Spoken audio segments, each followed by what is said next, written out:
कल के पर पंजाब में ज़िम्मी इलेक्शन हुए। कौमी और पंजाब असेंबली की 6 नशिस्तों पे मुस्लिम लीग नून ने मैदान मार लिया, जबकि पाकिस्तान पीपल्स पार्टी पंजाब असेंबली की एक नशिस्त जीती है। पीटीआई ने इस इलेक्शन का बॉयकॉट किया था, लेकिन क्योंकि केपी में पाकिस्तान तहरीक इंसाफ की हुकूमत थी तो वहाँ साबिक अपोजिशन लीडर की सीट वैकेंट थी। उमर अयूब साहब की एहलिया ने इस नशिस्त पे इलेक्शन लड़ा। इब्तदाई तौर पे ये बताया जा रहा था कि टक्कर का मुकाबला होने जा रहा है और इलेक्शन से चंद रोज पहले वजीर आला केपी के सोहेल अफरीदी ने धुआंधार खिताब भी किया।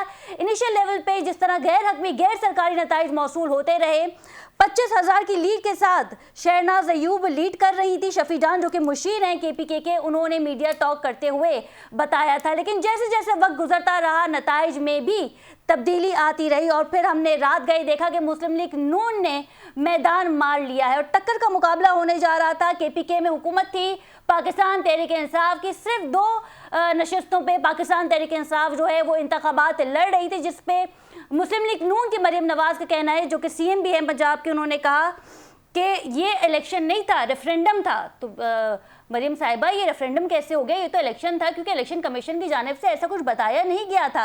लेकिन सबसे बड़ी बात ये की जा रही है, क्योंकि काफ़ी सारे एनालिस्ट जब हम बात करते हैं, टॉक शो भी देखते हैं, वीलॉगर को तो खैर मैं उस तरीके से कोट नहीं करती, लेकिन जिस तरीके से सोशल मीडिया पर खबरें जारी थी वो ये था कि मुस्लिम लीग नून आखिर इंतखाबात लड़ किससे रही थी?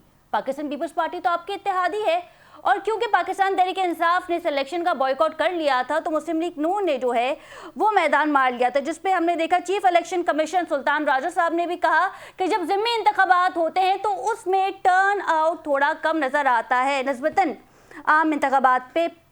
और साथ ही क्योंकि मुस्लिम लीग नून जो है वो ऐवान में सबसे बड़ी जमात बन चुकी है, तो अब कानून साजी के लिए पाकिस्तान पीपल्स पार्टी की ज़रूरत पड़ेगी या इत्तेहादी जमातों से जो है वो काम चलाया जाए।